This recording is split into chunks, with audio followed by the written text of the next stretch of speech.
We have been predicting things all year, and sometimes I've been right and sometimes I've been wrong, but it doesn't matter because when you get to WrestleMania 35, quite ironically, it's a bit like double or nothing. If you can get all the matches right on the biggest show of the wrestling year, you can say, I don't care about the 11 months, I only care about WrestleMania 35. And that's why I put all the matches into my brain, I've squiggled and wiggled them all around, and now I am sure that this is what is going to happen this Sunday at WrestleMania 35. I'm probably wrong, I'm usually wrong, but I don't care because I'm confident and ready to kick somebody's ass. My name is Simon Miller, this is What Culture Wrestling. Get yourself in the comments and make sure you do your predictions too, because yes, this is the WrestleMania 35 prediction show. Right, quick one that's out of left field, because as I'm recording this, it hasn't actually been made official, but given that there are rumours absolutely everywhere, I'm going to throw it in, because then I'm covered. But yes, we may be getting the Revival taking on Zack Ryder and Kurt Hawkins at WrestleMania 35 for the Raw Tag Team Championships. If that does happen, there's only one reason as to why that would be the case. It's because Kurt Hawkins is going to break his losing streak by winning the Tag Team Championships with his pal Zack Ryder and taking down Dash and Dawson while he does it. And that's what you get for making a fuss backstage in WWE, or at least again, that's what I'm guessing. So we'll keep this one brief, but if it does come official, Revival going to lose their belts to Zack Ryder and Kurt Hawkins. And I tell you this, I bet the WrestleMania crowd absolutely loves it. Secretly, I'll love it too. I like Kurt Hawkins. There's just something about him. I find him entertaining. We'll then move on to the pre-show, and I've got my phone here because I ain't going to remember everybody that's in these Battle Royals, and we'll start with the women's one, or as it's called here, the second annual WrestleMania Women's Battle Royal. So far confirmed for this match are Asuka, Carmella, Naomi, Lana, Mandy Rose, Sonya Deville, Nikki Cross, Dana Brooke, Ruby Wright, Liv Morgan, Sarah Logan, Mickie James, Zelina Vega, and of course, TBA. TBA should be a wrestler. That's a good name. Your name could be Toots Biggie Association. I regret it. Obviously, loads more people enter into it as well, and small spoiler, so turn down for 10 seconds if you don't want to hear it. Eve Torres has apparently been spotted in the New York area, but I actually think this one is cut and dry. Who has been walking around down the aisle, turn around, and walking back up the aisle for the last few months or weeks or whatever it's been? It's Lacey Evans. You needed some kind of payoff, and why this match wouldn't be that payoff, I will take it for now, and then you can start this push we've been hearing all about. So that's right, I don't care who else is in the Women's Battle Royal, my money is on Lacey Evans. Please let it happen, then she can stop doing that thing. It was kind of funny at one point, but now it is absolutely not. We will also get the Armbar, aka the Andre the Giant Memorial Battle Royal, and again, we go back to our phone, because of course, the contestants will be Colin Jost and Michael Che from Saturday Night Live, Braun Strowman, Andrade, Apollo Crews, Titus O'Neil, Tyler Breeze, Jinder Mahal, No Way Jose, Bobby Roode, Chad Gable, Kalisto, Grand Metalik, Lince Dorado, take a minute, Bo Dallas, Curtis Axel, Heath Slater, Ryan and Victor Connor, Ali, Shelton Benjamin, Luke Gallows, Carl Anderson, Matt Hardy, Jeff Hardy, Otis Tucker, EC3, and TBA, Toots Biggie Association, whoever I called it. And much like the women's version, I cannot believe in any single scenario, we're not going to have Braun Strowman win, because you can't have him team with a 10-year-old or a 12-year-old, or whatever Nicholas was 12 months ago, and then fast forward 12 months, put him in really another comedy angle, and not have him win. If you're going to keep putting me in humorous situations, he at least has to come up on top. Then he's not the joke. The joke can be over here, but he can be somewhat serious. Unless, and I think sometimes it's good to try and pick these ideas out of left field, maybe, just maybe, this serves as the perfect re-entry point for somebody known as Bray Wyatt. He can make his return in the Andre the Giant Memorial Battle Royal, or whatever the hell it's called. He can go face to face with Braun Strowman, the person he brought into the WWE. Maybe he eliminates him, maybe he wins, and wouldn't that be a great way to reintroduce him to WWE TV? I know I tune into Raw or SmackDown to see what was going on. Actually, I wouldn't tune into SmackDown. Braun Strowman's on Raw, but I tune into Raw. We're also going to get the Cruiserweight title match between Buddy Murphy and Tony Nese. It may be on the kickoff show, or maybe somebody in WWE will knock it onto the main card, because again, these two can go. Just go and watch 205 Live. Pretty much the entire roster is incredibly talented. They just need a bigger spotlight on them. And honestly, what's bigger than WrestleMania? There'll be like a legit 70,000, so WWE would tell us there's 400,000 people in the arena. That can only help. But there is no point taking the belt off Buddy Murphy before we've done a better job of showcasing what these guys can do. So we'll keep this one nice and brief as well. I don't really think there's all that much to say about it. Buddy Murphy should retain, and then he should start walking around, hopefully on Raw and SmackDown, saying, do you know how long I've held this belt? He shouldn't say it like that. He should say it like a real sentence. Do you know how long I've held this belt? Otherwise he'll sound like a crazy person. I drank some water before I started. I've gone a bit nuts too. And you've got a built-in storyline. And who wouldn't like to see Buddy Murphy take on Ali, or Daniel Bryan, or Kofi Kingston, or Seth Rollins? I know I would. In fact, why can't he be Raw's version of Ali? He just popped up on SmackDown from 205 Live. Do it with Buddy Murphy. Tangent. Buddy Murphy wins. But then we will definitely get into WrestleMania proper. I'm going to muck around with the order of things today because let's start with Roman Reigns versus Drew McIntyre, which is a rarity because for the last 4 years, Roman Reigns has been headlining the damn thing, and therefore I would have left it towards the end of the video. He's not this year. I'm just happy he's back. I think everything he's been through over the last few months is really motivational and inspiring. And now he's got to try and whip Drew McIntyre's ass. And that, surprisingly, is the way I think it should go. I know that WWE has done a great job in pushing Drew McIntyre over those last few weeks. Sometimes I think you've got to take a step back and look at the greater good. You should not have Roman Reigns, who has just come back from a real-life tragic situation, lose. I don't think anybody would want to see that. Well, there's always somebody that wants to see that, but I don't want to see that. I think the narrative you can tell because of that is far better than it would be usually. Where do you go if Roman Reigns just loses? He hits his comeback, he fights his way back to the top of the mountain, and then Drew McIntyre just kicks him in the face and gets the 1, 2, 3. Nah. Just do this. Roman Reigns wins after a really hard-hitting and powerful match, and then just make sure Drew gets the upper hand. Maybe Claymore kicks him after the match, or marches out there on Raw and whoops him down the arm. Either is fine, but Roman Reigns has got to win. That's what I think. Maybe some people are mad about that. I don't think it will hurt Drew as long as he gets the upper hand at some point, but the 1, 2, 3, it's got to come after that damn spear. Next up, it's my sleeper hit for best match of the night when indeed AJ Styles, the indie worker, takes on the WWE workhorse, Randy Orton. And these two have held nothing back in their promos leading up to their clash.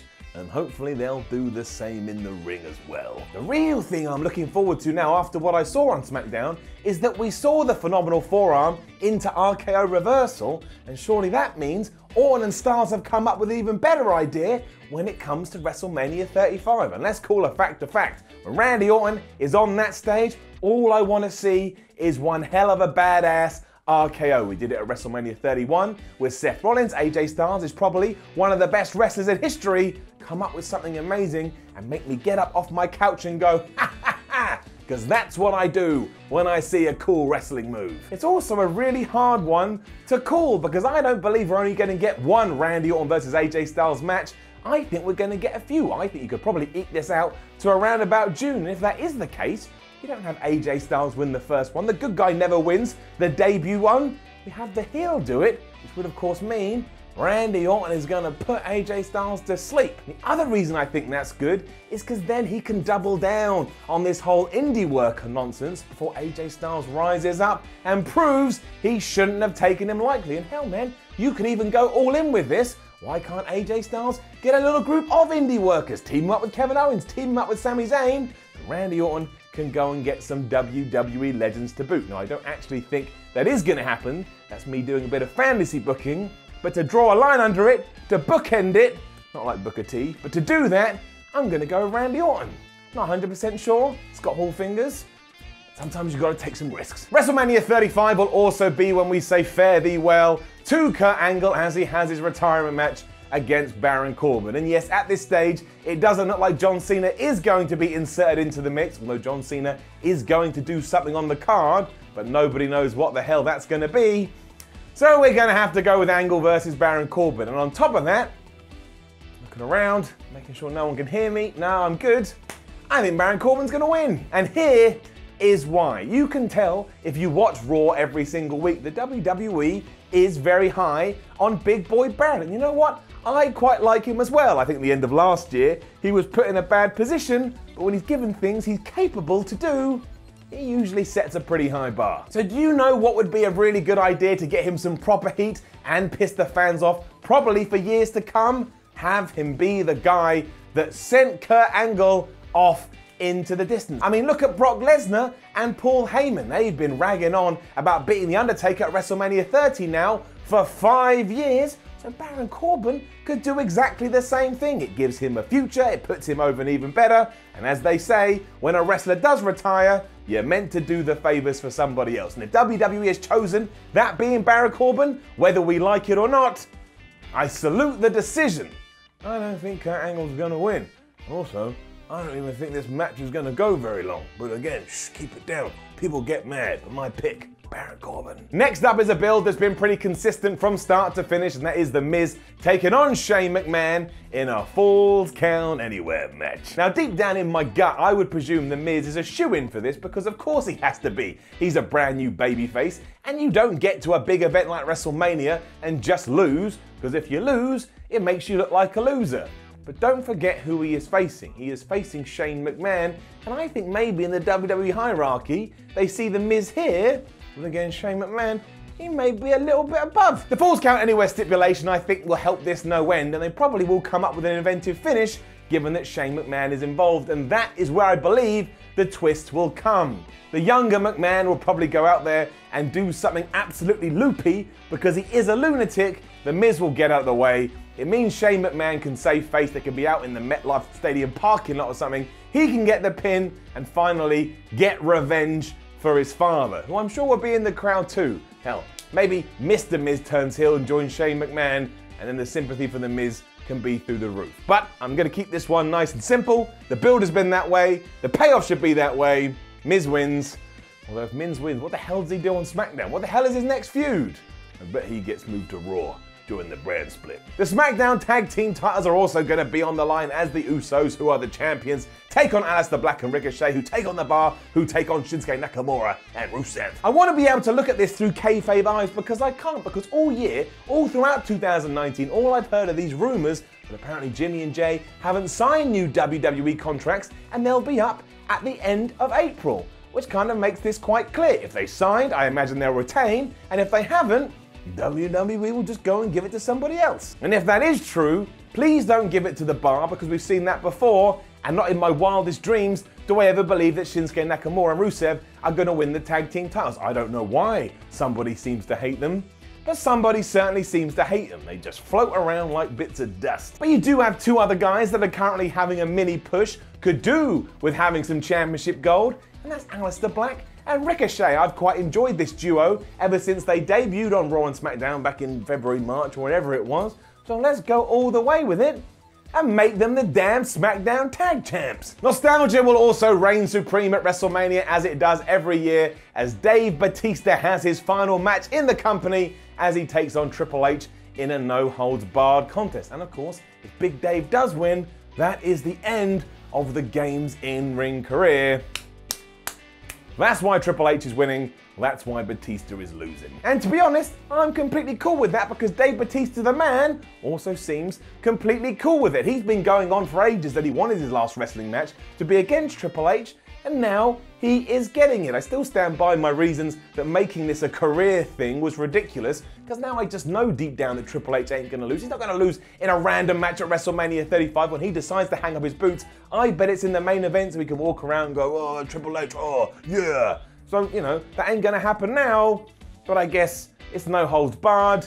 Maybe Triple H just smacks Batista with a sledgehammer. They can embrace afterwards. Ric Flair can come out. You know, Evolution reunion, it'll be nice. I like the nostalgia. I like the look back to the past. I know some people go, oh, well, we can't have these wrestlers coming and taking our spots, but they're going to be slapped back in the middle of the card. It'll probably go 10, 15 minutes. It'll pace the show out nicely. I like it. Batista loses, though. We say bye to Big Dave, and that question we'll never get the answer to. And if you know, you know, and if you don't know, you're better off not knowing. For the first time, the brand new Women's Tag Team Championships are also on the line as Sasha Banks and Bayley take on Nia Jax and Tamina, who take on Natalya and Beth Phoenix, and the Iconics have been thrown in there as well. And let's keep this one nice and easy. WWE, don't let the Hug and Boss connection lose. That didn't come out right. Hug and Boss connect. What's wrong with something's in my throat. I think I'm dying. Right, something was wrong with my larynx, had to sort it out. It's sorted. Let's get back to my point. These titles were only born back in February,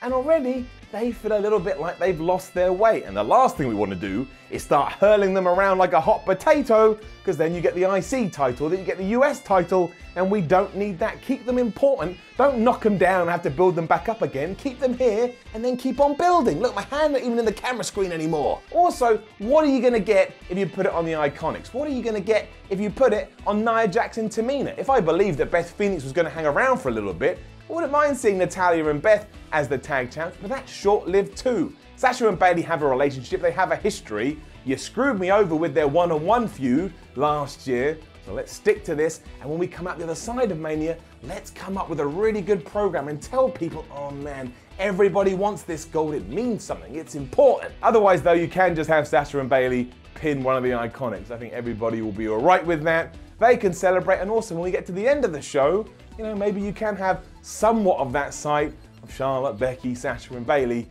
holding some belts, even though you can't, because it's winner takes all. So everyone that keeps saying that on the internet, it wouldn't make any sense. We mentioned the US and IC championships, so let's focus on them now as well. And as I say these words, Samoa Joe versus Rey Mysterio for the United States Championship is still on, but apparently Rey's hurt his ankle or his wrist or something in that match with Baron Corbin. So for all I know, it may get cancelled, but if it doesn't, Samoa Joe got a win. I think it was absolutely ridiculous that Samoa Joe lost to Kurt Angle on Raw a few weeks ago, and that Rey Mysterio lost to Baron Corbin only a few days ago, but at least that evens the playing field here. They both had bad losses, so they kind of come in balance. But please, look, Samoa Joe is so good, he's finally got his hands on a belt, he's not dropped the ball at all, as far as I'm concerned, and Rey Mysterio is Rey Mysterio. He could lose until he's 92, and people are still gonna go, do you remember Rey Mysterio came into WCW and absolutely changed the game? I do, because he's a damn hero. I'm not saying Samoa Joe isn't a hero,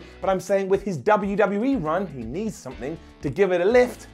The best way to do that is a long-ass US title run, where he also beats the likes of Rey Mysterio. I can do a lot with that. It makes me happy, it puts a smile on my face, even though right now I look pissed off. However, I don't think that's gonna happen, and I think when it comes to WrestleMania, WWE's gonna do what they always do with Joe, and just have him lose to Rey Mysterio. And I'm not massively against that. Again, I'm a big fan of Rey, and seeing him with the US title, it does elevate that championship a little bit, because again, I've already established that he is Hall of Fame material.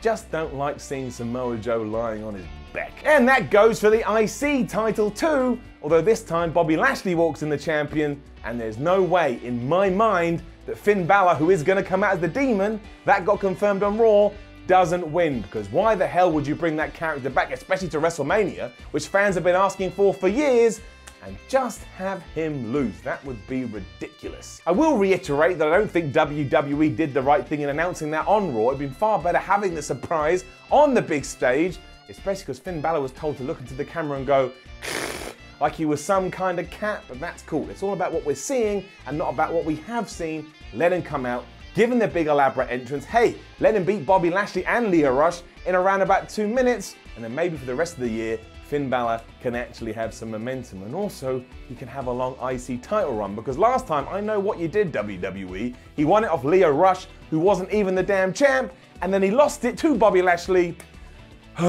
before he had defended it. Don't do that again. Which brings us to our WWE Universal title match, where Brock Lesnar, the holder, will indeed take on the Royal Rumble 2019 winner, Seth Rollins. And I tell you, man, I like to think Seth Rollins is going to win, but Brock Lesnar, WrestleMania, we know what happens there. In many ways, it kind of depends on what Lesnar's new deal is, and I can very much see Vince McMahon going, let's put on the fans by having Brock Lesnar hold on to his belt. But if you do that, the worst thing is you're just going to absolutely derail Seth Rollins. Finally, he has arrived as, I think, one of the top baby faces in the company, but he needs that catalyst to get to that next level. We keep talking about that, and the hand keeps going up. And what better way to do that than a huge win against one of the most dominant people on the entire roster at WrestleMania 35. You've already proven that he can, like, you know, chink away at Brock Lesnar's armor. Now just follow through with that in a few days' time. And that's really where we need to think, what is the finish here? Brock Lesnar ain't gonna go down after one stomp, even though that is what happened on Monday night. They're gonna have to come up with something different. I just really hope it doesn't involve Roman Reigns, because if you did do that, I think you may irk the fans a little bit. So Seth will finally get his big win on the big stage without stealing it thanks to a briefcase. and I believe that will make me very happy. What might not make so many people pleased, though, is when we get to Kofi Kingston, who will take on Daniel Bryan for the WWE Championship. Because one of the reasons I think Seth Rollins will be successful is that I'm going with the fact that Kofi Kingston won't be.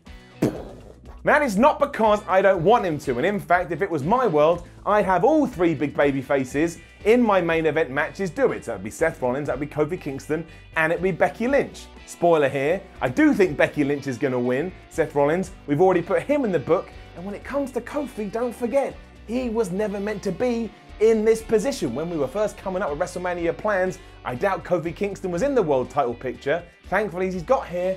But it also means he doesn't have a solid foundation. Daniel Bryan, he's still a kick-ass heel. People still want to boo him. I think Kofi Kingston may be the fall guy. And that would absolutely suck because nobody deserves it more. And I would rather WWE gave him his big win at WrestleMania and then do whatever you want. You want to take it off him in a couple of days? Do it. You want to take it off him 2 weeks? You do it. You want to give it to him a month and take it away from him? Do it. Again, I want to see Kofi Kingston with that big smile on his face, Big E and Xavier Woods going crazy as he does the absolute unthinkable.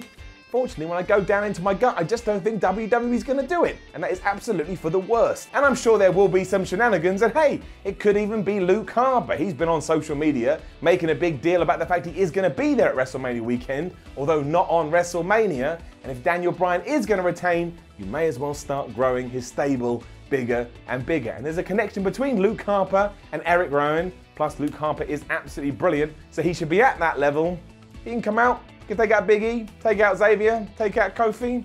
There you go. The dream is dead. I'll be sad. I'll be disappointed. I don't agree with it, but this is my predictions.